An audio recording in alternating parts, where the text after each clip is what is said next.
But if you're the National Football League, okay, clearly it's not about talent anymore. It's about something else. And I'm going to tell you, I spent a large amount of the last 24 hours thinking about nothing more than I was thinking about collusion. The $50 million robbery of Shedeur Sanders. Because that's what I just witnessed. Everywhere we've seen, everything we've seen, everybody that has seen him play said he is the one or two in this draft. I love Cleveland picking this kid.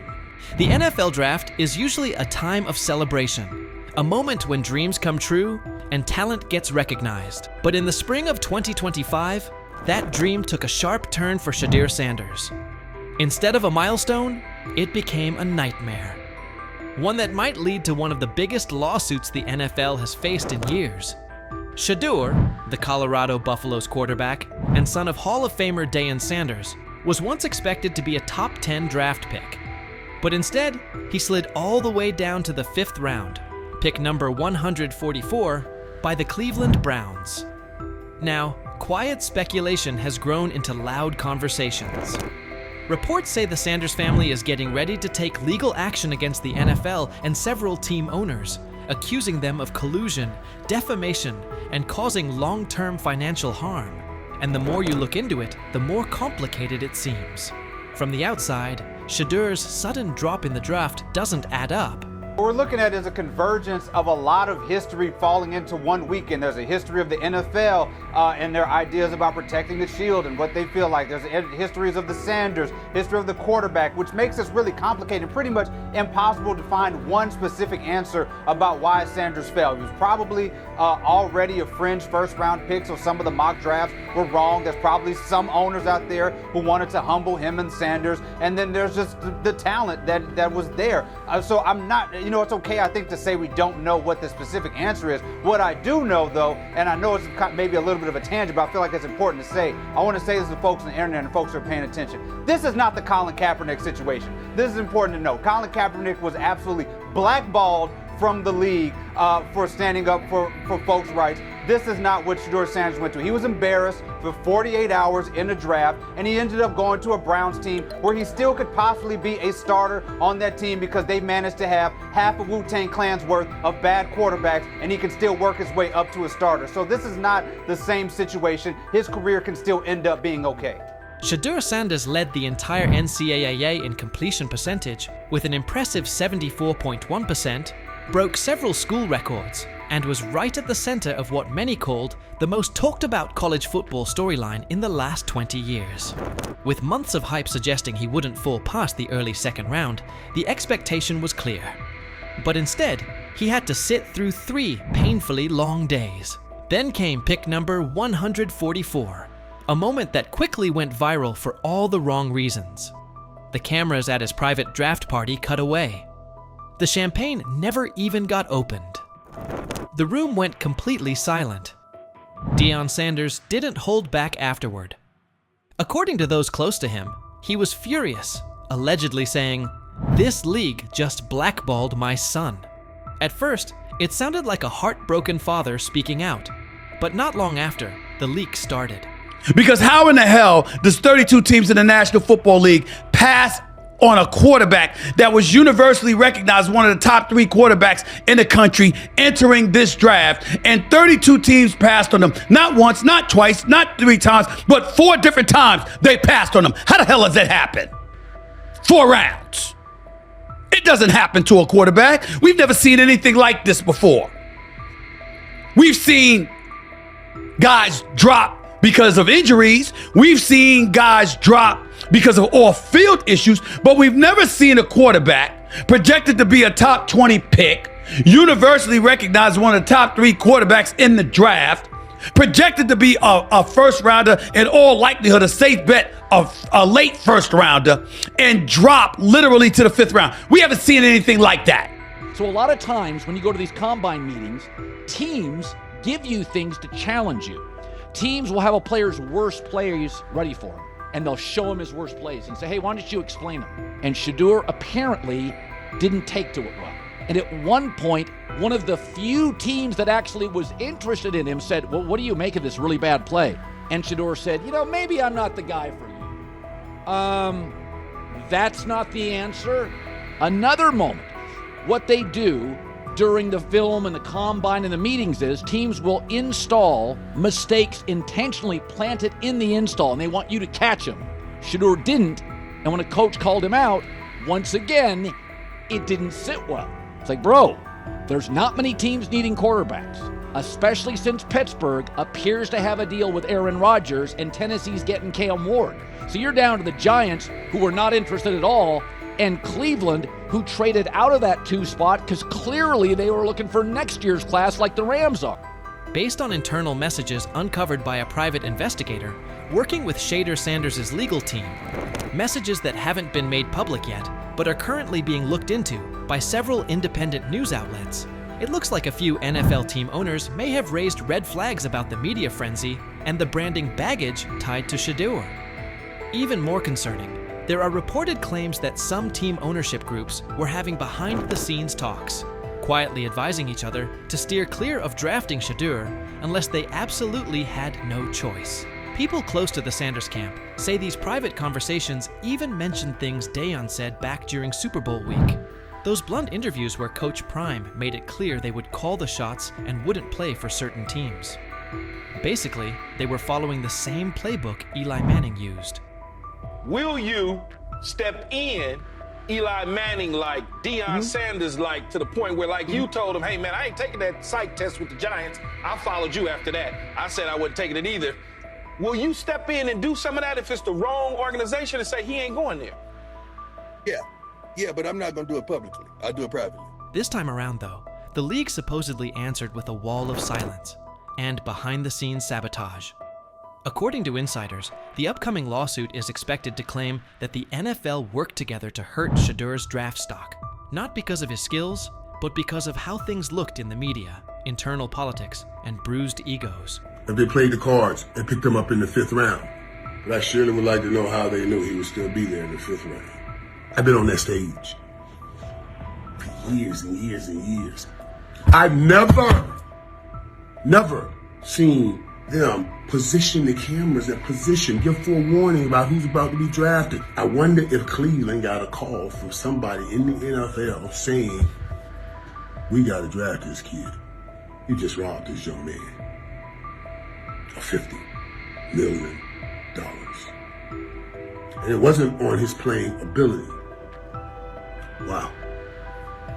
Shame on you. Primetime Deion Sanders' natural bravado, coupled with that of his son. They say that the whole interview process wasn't that impressive when he showed up at the NFL scouting combine and refused to work out. That hurt him. The interview process while he was there hurt him, etc., etc. You know what, y'all? I get it. It makes perfect damn sense if he's drafted in the 2nd round. It's the fact that he fell to 5th that's alarming. After the draft, analysts on Fox Sports tried to make sense of the slide. Some said Shedeur wasn't a once-in-a-generation type of player. Others questioned his intangibles or pointed to the so-called baggage he brought with him. But instead of cooling things down, those comments only added fuel to the fire for Sanders' legal team. They're asking, how does a quarterback with a higher completion percentage than the #1 overall pick fall more than 130 spots? Why did draft experts rate him so highly, yet not one NFL GM publicly pushed back when he slid? From the Sanders camp's point of view, this wasn't just a case of a poor team fit. It looked more like a deliberate effort to send a clear message. Players don't get to control their future. That power belongs to the league. And nothing seemed to capture that message more clearly than Colin Cowherd's widely shared line: "Nobody wants a celebrity backup quarterback." According to sources, that quote is already being looked at closely by attorneys and has shown up in early versions of the legal filing. To them, it's more than just a jab. It's part of the case. So he says, this is exactly what he says. I'm told the footage of Shedeur Sanders meeting with the Giants is so bad that both the Browns and the Sanders family have threatened legal action if it is What in the NFL is happening right now?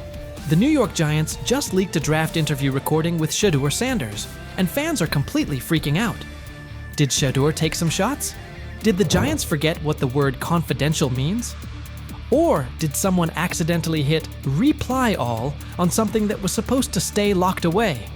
Get ready, because this roller coaster involves hot mics, bad takes, and a whole lot of drama. What happened with Shedeur on draft night to make him fall to the 5th round, and them talking about the Giants coming out with all that information talking about Shedeur did bad, bombed the interview, all that type stuff. We all know my last video when I talked about the interview tape about Shedeur did not get a playbook. The NY Giants, in true Stonewall fashion, dropped a carefully trimmed clip from their highly sought-after interview with Shedeur Sanders, then quickly locked everything else away like it was top-secret intel. Was this a calculated PR stunt, or just a low-key attempt at sabotage? Either way, the silence speaks louder than any official statement. Fans aren't buying this half-baked version of transparency, and they're definitely not ready to just bench him and move on.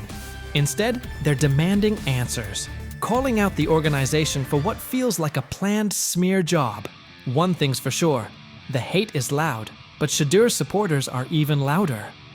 There was another team that he sat down with. What do you mean it didn't go well after that? So, he was pissed that they did that to him. They did that to him. He counter-confronted The them. same thing they do to every other quarterback prospect. They did that to him. They slide in a mistake to see if you catch it. Right. And so because you're the quarterback. But he didn't take it as a correction. He took it as like he got pissed off. Yeah, and it's like so here's another one. So another one was, he throws a bad interception, and it was a deep throw early in the game, and he comes back and they go in the meeting, they show the interception. Let's just call it like it is. The Giants have perfected the tease. They've basically turned "we've got more, but we're not sharing it" into a comedy act, and the joke's on them. It's like they're standing center stage, booing themselves. Oh, you want more? Too bad. We're guarding it like Grandma's secret lasagna recipe. Congrats, Giants. You've officially become the talk of TikTok, X, and even Aunt Barbara's Facebook. Yep, the holy trinity of online outrage. This whole thing screams drama, screams petty, and definitely screams PR disaster in a fitted cap. Just release the full tape before fans start pulling up to headquarters with pitchforks. And popcorn. GM is getting fired. The GM, who is that nigga that Jaden Daniels. The GM is on film that the nigga's son, the nigga asked his son last draft, yo, who you think I should pick? His son like, yo, you need to get the Jaden Daniels nigga, B. This is what his son, it's on tape. You should go Jaden Daniels. He laughing at his son.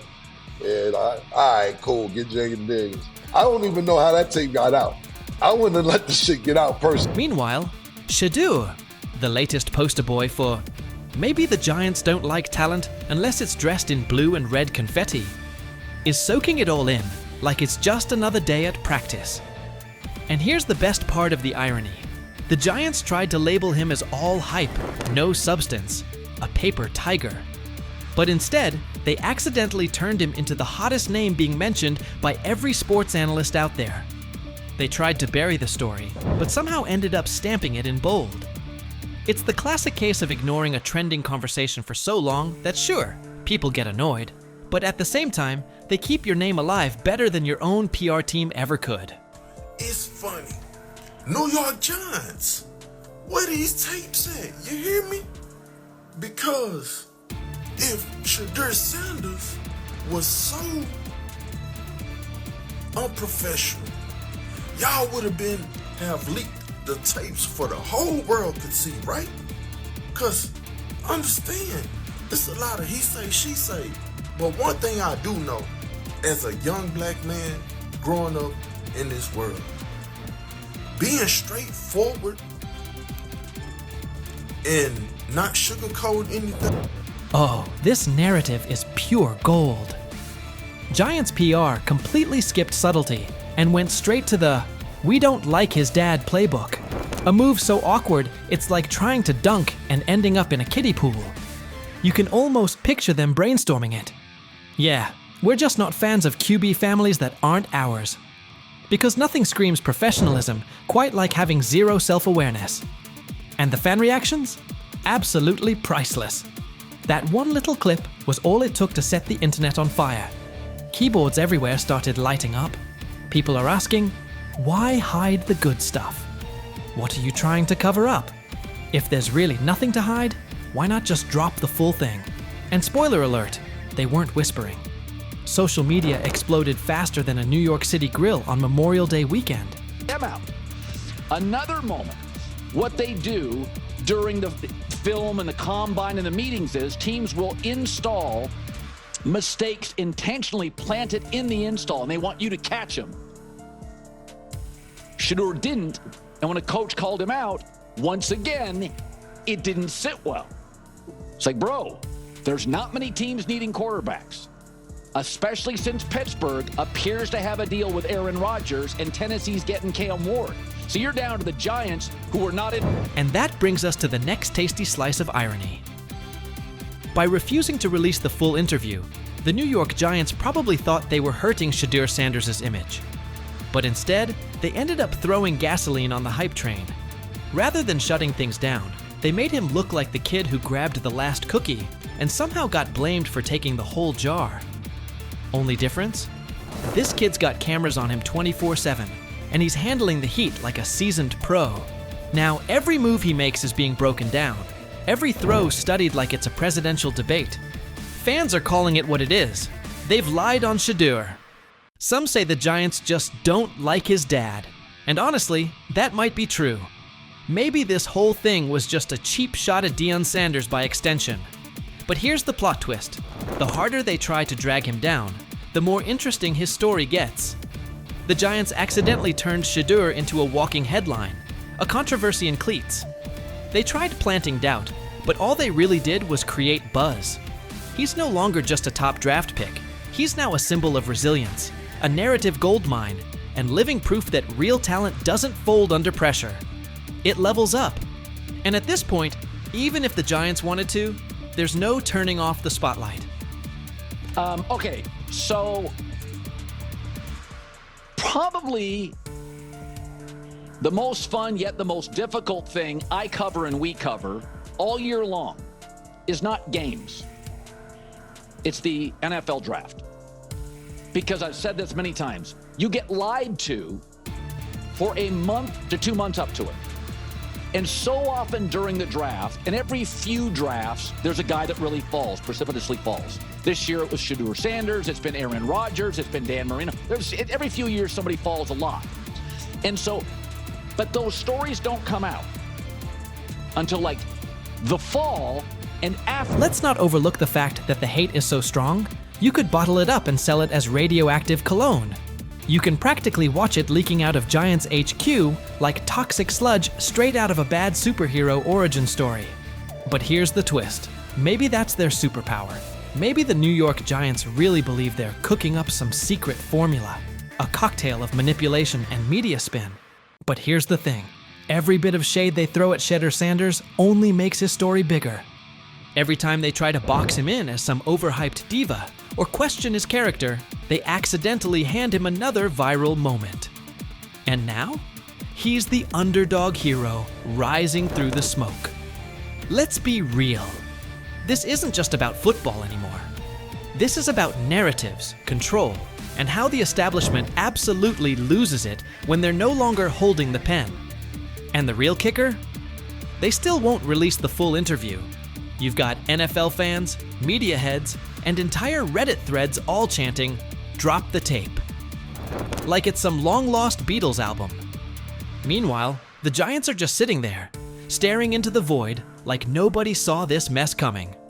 Now, I don't know if it ever gonna get leaked or not. The tapes, the New York Giants have the tape. They definitely have the tape.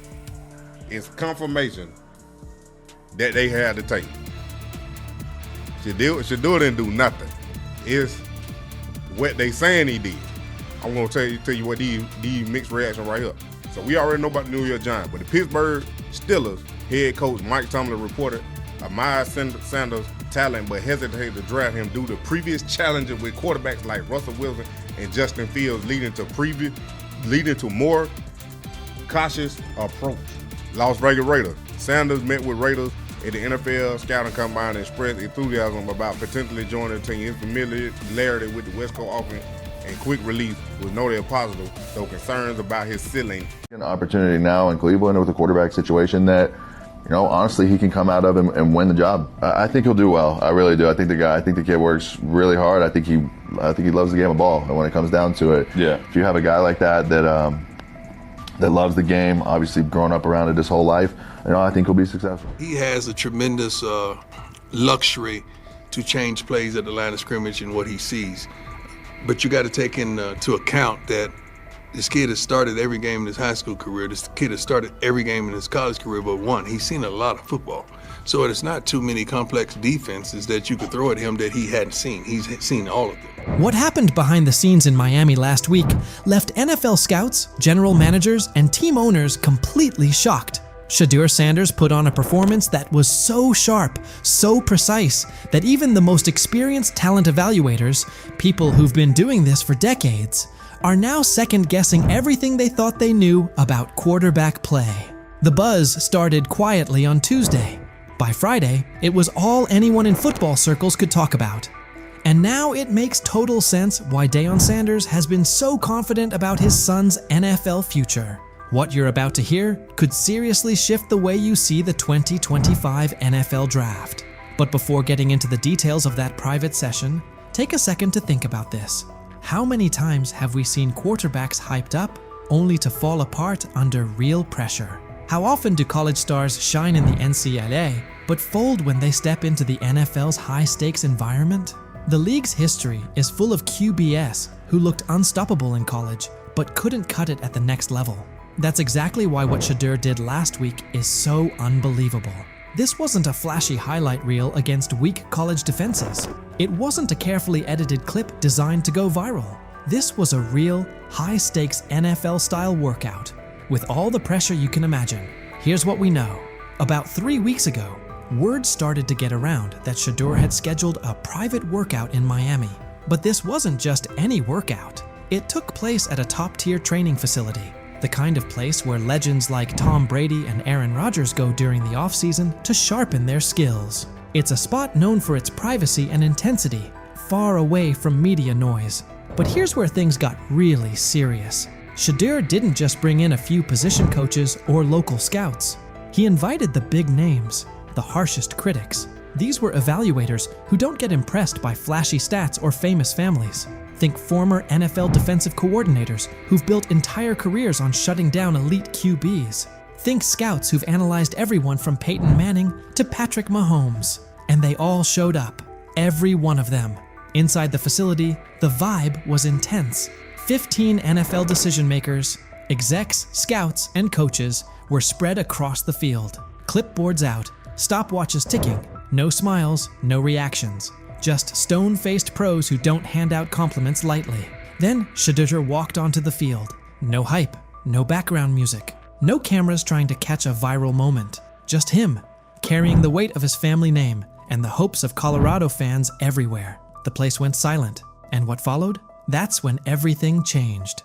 I think he's done a great job. He's a super nice kid. Those guys, the people I work with that interview him and stuff, he's a great guy. He's just got to, he's got to kind of put himself under the radar and work every day, which he seems to be doing. The first drill looked pretty basic on the surface. 40-yard throws to stationary targets. Seems simple, right? Not exactly. These weren't college-level wideouts standing out there. They brought in former NFL receivers, guys who really understand how to create separation and run routes with pro-level precision. These are the kinds of receivers who can truly expose whether a quarterback has what it takes or not. Shedeur steps up to the line. First throw, absolute laser. 40 yards, fast and clean. Tight spiral, right on target. Hits the receiver perfectly in stride. Scouts glance at each other, but no reactions yet. They've seen strong arms before. Then comes the second throw. Still 40 yards, but now it's a comeback route. Way more challenging. The timing has to be spot on. The throw needs to be out before the receiver even makes his cut. Shedeur doesn't just hit the pass. He reads it ahead of time, releasing the ball before the receiver even turns. When the ball lands right in the receiver's chest, just as he comes out of the break, even some of the veteran coaches are caught off guard. One scout literally drops his clipboard. And that was just the warm-up. The real challenge came next. Game simulation. Imagine this. A mock defense made up of former NFL players. Not fringe guys, but legit starters from just a couple of seasons ago. These defenders know how to bait quarterbacks, disguise their coverage, and turn up the pressure. Here's the setup. 2-minute drill. Down 6 points. 85 yards to go. No timeouts. It's the kind of pressure that usually breaks college quarterbacks and separates the real ones from the hype. Shedeur lines up under center. The defense shows one look, but you can tell something's coming. There's a shift about to happen. Classic disguise to force confusion. As soon as the ball is snapped, the coverage rotates, just like expected. Most young QBs would freeze, panic, or try to force something risky, but not Shedeur. He steps up into the pocket with the kind of calm you see from seasoned pros. Eyes downfield the entire time. Then, he sees it. A tiny window, open for maybe half a second. A slot receiver breaking on a dig route. The linebacker trailing just behind. That window is so tight most college QBs wouldn't even attempt it. But Shedeur doesn't hesitate. He fires a strike right between two defenders, hitting his receiver in perfect stride. The linebacker stops mid-step, stunned. The safety trying to rotate over just shakes his head, like he can't believe what he just saw. The scouts lean in. They know they're watching something rare. And the best part? This was only the beginning. Incredibly accurate. Yes, he really understands not only offensive football, but he understands what you're doing as a defense, so he'll pick you apart that way. He processes quickly. Like, all those things to me are big-time attributes. And I just remember last year at this time, Bo Nix falling. People saying, hey, Bo Nix is going to be a second-rounder, and Bo Nix is not. By the way, that guy was one of the best. But now they can't have him. The same people responsible for his slide in the draft are the ones scrambling. They called him cocky, arrogant, threw every label at him, hoping it would break him. But through it all, Shedeur stayed cool. He didn't let the noise shake him or throw him off course. His mindset never wavered. He knew exactly what he brought to the table, and no amount of criticism was going to change that. Instead of folding under the pressure, he locked in even more. Their doubt didn't shake him. It fueled him, because deep down, he knew that what he showed on that field wasn't some lucky moment. It was real. It was proof of who he is and what he's capable of becoming. And now, those same scouts are left second-guessing everything. They thought they had him figured out, but what they saw last week flipped their entire evaluation on its head. At first, they saw attitude. They saw confidence and labeled it arrogance. They judged him before really watching him. But Shedeur didn't let it affect him. Instead, he showed exactly who he is when the lights are the brightest. And now those same scouts, the ones who once questioned if he had what it takes, are sitting in silence, unsure of what they just witnessed. His performance is making waves, and suddenly their early opinions are starting to look shaky. They didn't just see a strong-armed college quarterback out there. They saw a leader, calm, smart, in total control. The more his confidence grows, the better he gets. And now, they're starting to realize they might have missed something big. What they once brushed off as ego now looks more like confidence that can't be rattled. And his ability to shine under pressure is forcing a lot of people to rethink how they evaluate talent. Every day that passes, the question gets louder. How long can they keep ignoring the guy they once dismissed? Have we ever seen a quarterback flip the narrative like Shedeur Sanders just did? How often do players get counted out because of assumptions or snap judgments? How many times is confidence mistaken for arrogance? And how much potential gets overlooked because of it? Maybe this is that turning point. Maybe those very traits we criticize in young players are actually the ones that turn them into something great. What if Shedeur is exactly the kind of quarterback the league's been missing? What if we're watching the start of something special? So what do you think? Could Shedeur Sanders be the real deal? And what kind of impact will his rise have on the 2025 NFL Draft?